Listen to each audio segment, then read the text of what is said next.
Hello students, we are going to start question number 11. 10 questions already हो चुके हैं miscellaneous exercise से। आज हम 11 to 15 क्वेश्चन सीखने वाले हैं। ध्यान से सीखिए। 11th क्वेश्चन कह रहा है इंटीग्रेशन हमें निकालना है 1 अपॉन dx ले लो, dx upon cos x plus a cos x plus b।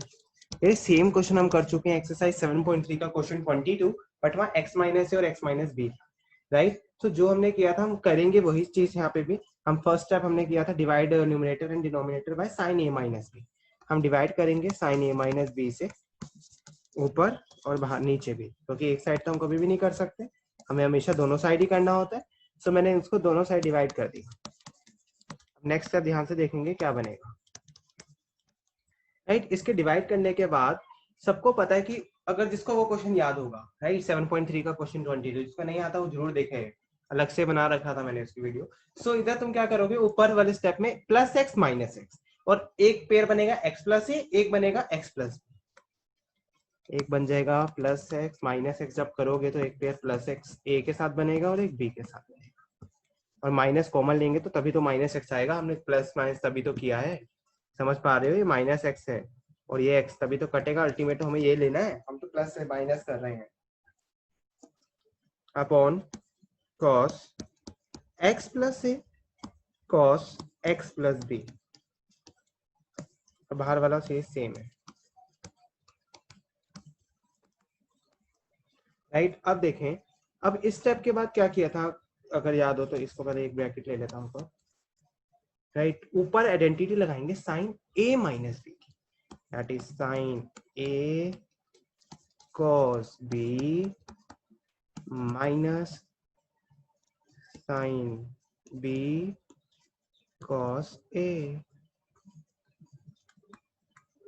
और ये जो नीचे डिनोमिनेटर आ रहा था इसको मैंने अलग अलग कर दिया था दोनों के साथ, दोनों के साथ देखो मैंने अलग अलग कर दिया। दिख रहा होगा क्यों कर रहा हूँ, ठीक है ना। मोटिव समझ आ गया होगा क्योंकि अब इंटीग्रेशन एंड पे आ गया है, क्योंकि ऊपर नीचे कट भी रहा है, राइट। अब देखो क्या हुआ यहाँ पर, जो cos x प्लस बी है तो कट गया, और इस साइड से क्या कटेगा, cos x प्लस ए वाली टर्म कट जाएगी।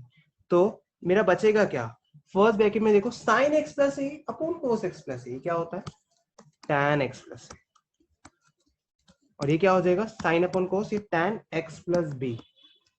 dx तो चल ही रहा है और जो बाहर है वो तो चलना ही चलना है, इसको तो हम अभी कुछ नहीं करेंगे, वो तो आंसर में भी बाहर ही आएगा, उसको भी हम कुछ नहीं करेंगे। जो फाइनल आंसर आएगा उसमें भी यही लिखेंगे हम, ठीक है। अब ध्यान से सुने, हम इंटीग्रेशन करना है क्योंकि हमें यहीं पे आंसर आएगा, प्लस सी लगा दिया है मैंने, क्योंकि इंटीग्रेशन ऑफ tan सबको याद होना चाहिए log ऑफ sec x। अगर तुम करना चाहो तो पहले माइनस log cos x भी लगा सकते हो, मैंने डायरेक्ट लगा दिया। दो फॉर्मूले होते हैं tan के, मैंने ऑलरेडी बताए थे। log of sec x, sec ये x है, माइनस log ऑफ इधर भी sec x। सो अब सबको पता होगा लास्ट स्टेप जो इस आंसर का होगा log a minus log b होगा, that will be log sec x plus a upon sec x plus b, क्योंकि a और b लेना है ना हमें। आई मीन टू से ये वाली आइडेंटिटी log a पूरा होगा minus log b, that is equals to log a upon b। So it was all about question number 11। Answer आ चुका है। जब क्वेश्चन वो किया था 22 इतना लंबा गया था बिकॉज वो फर्स्ट टाइम था। अभी सेकंड टाइम सेम क्वेश्चन आ रहा है, तो ऑटोमेटिकली जब एक क्वेश्चन इतनी बार प्रैक्टिस कर लेगा इंसान तो उसको दूसरी बार समझने में बहुत आसानी होगी। स्टूडेंट नेक्स्ट क्वेश्चन पे है। अब हम क्वेश्चन नंबर 12 पे, कह रहा है x cube upon 1 minus x की पावर 8। अभी मैंने बताया था पीछे क्वेश्चन में, जब भी एक्स की पावर 8 आ जाए तो उसको थोड़ा सा ब्रेक करो। सोचो क्या कर सकते हैं हम, इसको लिख सकते हैं एक्स की पावर 4 का स्क्वायर। बस, अब तुम और भी ब्रेक कर सकते थे बट नहीं, क्यों, क्योंकि एक्स की पावर 4 को मैं टी लेट करता तो ऊपर वाला बन रहा है। पुट एक्स की पावर 4 इक्वल टू टी, ठीक है। तो डिफरेंशिएशन करते हैं, 4x cube dx equal to dt। मुझे x क्यूब dx की वैल्यू निकालनी है, क्या आएगी dt बाय 4। तो मेरा इंटीग्रेशन क्या बन चुका है, ऊपर dt बाय 4 और नीचे under root 1 minus T square, right. और आइडेंटिटी बन गई है 1/4 तो कांस्टेंट है, अंदर आइडेंटिटी बन रही है under root of 1 upon under root a square minus x square that is equals to sin inverse x upon a 1 है तो मैंने लिखा नहीं, और t जो लिया था उसको जरूर रिप्लेस करना। सिंपल क्वेश्चन था, बिल्कुल नहीं कहूंगा कि ये इंपॉर्टेंट है ज्यादा, ठीक है। इंपॉर्टेंट देखो, एक होता है खाली इंपॉर्टेंट, एक होता है इंपॉर्टेंट भी है बोर्ड पॉइंट ऑफ व्यू से भी, और ट्रिकी भी है, वो ज्यादा प्रैक्टिस हमें चाहिए होता है, राइट। ये तो बिल्कुल बेसिक था। क्वेश्चन 13 पे आते हैं, वो हमें कह रहा है e की power x upon 1 plus e की power x into 2 plus e की पावर x dx। तब इसका देखिए हम कैसे इंटीग्रेशन निकालेंगे। e की पावर x पार्शियल फ्रैक्शन दिख रहा है, बिल्कुल सही, ठीक है। e की पावर x को हम t लेट कर लेंगे ताकि हम पार्शियल फ्रैक्शन की फॉर्म तो बना लें, तो ये आ जाएगा ex dx equal to dt। तो मेरा इंटीग्रेशन बन गया, देखो ऊपर वाली टर्म जो है, क्योंकि तो ex का इंटीग्रेशन सेम ही होता है डिफरेंशिएशन में, तो ये बन गया dt upon 1 plus T into 2 plus T. I think इसके बाद सॉल्व सब खुद कर सकते हैं क्योंकि बिल्कुल इजी है। क्या करेंगे, 1 plus T 2 plus T equals to a upon 1 plus T plus B upon 2 plus T. Linear factor है, राइट। इसको मैं जल्दी जल्दी कर देता हूँ डायरेक्ट, क्योंकि क्रॉस मल्टीप्लाई सबको आता है। एलसीएम लेंगे, ठीक है। एलसीएम लेने के बाद क्या करेंगे, कंपेयरिंग द कोफिशिएंट्स भी कर सकते हो, या आप वो भी कर सकते हैं, put t equal to 0 and t equal to -1।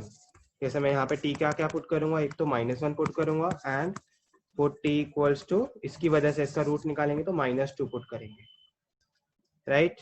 जैसे मैं t -1 पुट करूंगा तो मेरा आंसर आएगा 1 इक्वल्स टू, ये तो कट ही जाएगा तो इसमें आ जाएगा a की वैल्यू 1, और t -2 पुट करूंगा तो ये वाली टर्म हट जाएगी, ये बचेगा, तो b आ जाएगा -1।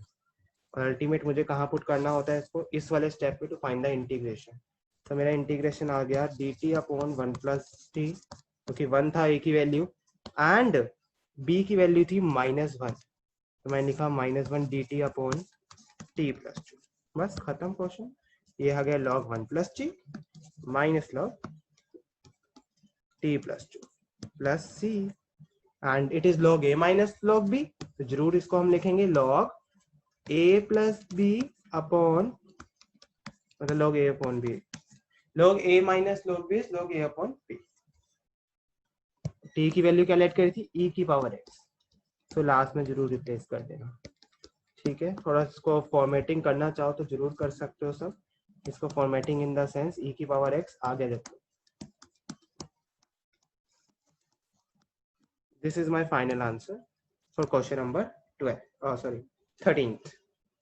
इजी था ये भी। क्वेश्चन 14th को अगर हम देखें, तो देखो 14th को देखा जाए तो पार्शियल फ्रैक्शन से बिल्कुल हो सकता है, बट उसको और भी मेथड्स हैं, कर सकते हो। तो मैं इसको दूसरा मेथड इस बार बताना चाहूंगा। डेफिनेटली क्वेश्चन 14 को सब पार्शियल फ्रैक्शन से कर सकते हैं, कोई प्रॉब्लम नहीं है, जरूर करना, आंसर आ जाएगा, बिल्कुल इजी है। बट एक शॉर्टकट बताना चाहूंगा, डेफिनेटली यहाँ पे जरूर एक शॉर्टकट अनाउंस कर सकता हूँ मैं। इसलिए मैंने शॉर्टकट नहीं है, पार्शियल फ्रैक्शन का जब जिस इंसान को प्रैक्टिस हो जाती है, थोड़ा एक्सपीरियंस हो जाता है, तो वो डायरेक्ट लिख सकता है ये चीज, राइट। कैसे देखना, तुम नहीं लिख सकते बोर्ड में, मतलब हम बोर्ड में ये नहीं कि हम रफ में ए बी की वैल्यू निकाल के करते हैं, बट मैं डायरेक्ट नहीं लिख रहा ए बी की वैल्यू, मैं उसको डिवाइड एंड उससे करने वाला हूँ। तो देखो इस क्वेश्चन में मैं क्या करूंगा, divide numerator and denominator bye 3। सबसे पहली बात 3 क्यों आया, ये तुम्हें थोड़ा सा देखना पड़ेगा, वो मेरे को इससे हिंट मिली। ये 4 और 1 था, तो 4 और 1 का डिफरेंस 3 होता, तो मैंने 3 ऊपर नीचे डिवाइड करा।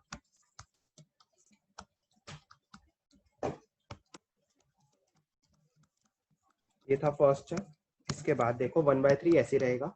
3 को मैं क्या लिखूंगा, यार बड़े वाला कौन सा टर्म है, ये बड़ी टर्म है, देखो जिसको मैंने ज्यादा बोल्ड किया है, जिसको मैंने थोड़ा कम बोल्ड किया है वो छोटी टर्म है। सो बड़े वाला माइनस छोटे वाला। यार समझने की कोशिश करें आंखें खोल के, मैंने इसको 3 से इसीलिए तो मल्टीप्लाई एंड डिवाइड किया था यार, क्योंकि मैं अगर ये दो टर्म बड़े वाले को छोटे वाले से माइनस करता हूं तो 3 तो आ रहा है, तो 3 को मैंने रिप्लेस कर दिया। दैट वाज माय मोटिव, उसको मैंने 3 क्यों लिखा, ठीक है। सपोज नीचे तुम्हें, अब मैंने तो यहाँ तुम्हें बता दिया थी ऐसे, सपोज नीचे कोई और टर्म आ जाती, तुम उसमें देखो बड़ा कौन सा है, ऑब्वियसली चीज पता चल जाएगा, बड़ा छोटा तो इतना तो एक्सपीरियंस सबको हो गया होगा, 12th में आए हो ऐसे थोड़ा, अगर 12th में, राइट। तो बड़ा छोटा कौन सा होगा, बड़े में से छोटे को माइनस करो, चेक करो कि आंसर क्या आ रहा है, ठीक है, उसको ऊपर नीचे डिवाइड कर दो, ठीक है। जैसे ही मैंने डिवाइड किया, मैंने 3 को रिप्लेस किया, नहीं अब दोबारा उसको सॉल्व करने में बैठ जाओ, मैंने डिवाइड इसीलिए तो किया था स्टूडेंट्स, ताकि मैं इसको अलग अलग कर सकूं। एक आ रहा है एक्स स्क्वायर प्लस 4, एक आ रहा है माइनस कॉमन लेने के बाद एक्स स्क्वायर प्लस 1। बहुत अच्छी ट्रिक बताइए, जिसने सुनी होगी उसको बहुत हेल्प होने वाली है पेपर में, जिसने नहीं सुनी अच्छे से तो दोबारा बैक करके दोबारा सुने, ठीक है, कुछ फायदा नहीं है स्किप करने में, तो बहुत सब माहिर होते हैं, ठीक है, दोबारा सुनने वाले बच्चों को भी नंबर आते हैं बोर्ड में, ठीक है। सो 1/3 देखो कितनी इजीली इंटीग्रेशन सोल्व हो गया। पार्शियल फ्रैक्शन लंबा जाता है, पहले a निकालते, b निकालते, फिर पुट करते। 1/x²+1 इसका इंटीग्रेशन tan इनवर्स x होता है, राइट, माइनस x²+4 का बोलूं तो ये भी tan इनवर्स x/a होगा। यहाँ पर a1 था तो लिखने की जरूरत नहीं पड़ी, यहाँ a4 नहीं है, 4 को हम लिख सकते हैं 2 का स्क्वायर, तो 2 है ये हमारा। बट मैंने बताया था अगर tan इनवर्स की आइडेंटिटी में हमें 1/a भी लगाना होता है, तो यहाँ 1/a लगाऊं या ना लगाऊं फर्क नहीं पड़ेगा, बट यहाँ पे फर्क पड़ जाएगा, a की वैल्यू 2 है, वहां पे 1 थी। मेरा आंसर आ गया 1/3 tan inverse x minus half tan inverse x/2 plus c। Make sure जो मैंने स्टेप में किया है that is just an identity, और कुछ मैंने नहीं किया। और next question is question number 15। इस क्वेश्चन को सब ध्यान से देखें। क्वेश्चन कह रहा है इंटीग्रेशन निकालना है cos की पावर 3x e की power log of sin x। अब वो देखो क्वेश्चन को कैसे घुमा रहा है, sin x भी दे सकता था, नहीं देना ना, उसको देख चेक करना है कि बच्चों को e के पावर के फॉर्मूले आते हैं या नहीं आते, तो हमें तो भाई बिल्कुल आते हैं। तो हम क्या लिखेंगे, ई से ये कट जाता है, कट के कोई नहीं दिखाएगा, वो तो मैं तुम्हें बता रहा हूँ, बचेगा क्या sin x। यार इसके बाद भी अगर मुझे बताना पड़ रहा है ना क्या करना है, तो सॉरी, सारी चैप्टर दोबारा से सब पढ़े, ठीक है, उसकी प्रैक्टिस करें।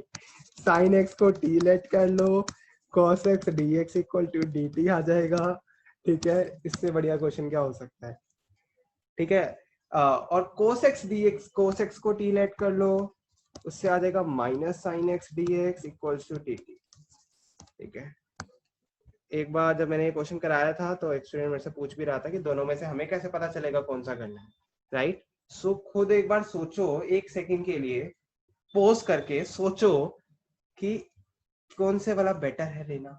यार cos x क्यूब है, और इसको मैं अगर ये वाला मेथड लूं तो इसको लिख सकता हूँ t का क्यूब dt। अगर ये वाला लिया तो देखो आंसर आ गया माइनस t की पावर 4/4 प्लस c, ठीक है, एंड t की वैल्यू क्या ली थी cos x, खत्म क्वेश्चन। बट अगर मैं ये वाला मेथड लेता हूं तो देखो sin x तो t बन गया, और cos x dx तो dt आ गया, लेकिन स्टिल cos स्क्वायर x रह गया।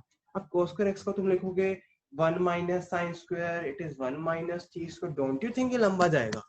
देखो आंसर दोनों से आएगा, फिर बोल रहा हूँ, बट लंबा जाएगा। It's up to your, it's your choice which method you choose. से वाला बेटर है, इजी है, इट विल बी लेंथी,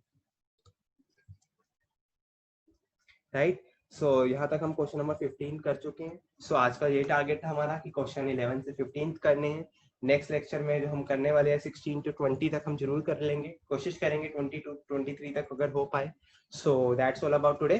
बहुत अच्छे से प्रैक्टिस करें। आज जो मैंने क्वेश्चंस कराए हैं 11 से 15, उसमें सबसे ज्यादा इंपॉर्टेंट क्वेश्चन 11 था, राइट। उसके बाद आई थिंक डोंट थिंक कि कोई और ज्यादा इंपॉर्टेंट रहा। हाँ 12 में एक ट्रिक यूज हुई थी, सबको पता होना चाहिए, ये x की पावर 8 वाली, अदरवाइज बहुत ईजी था।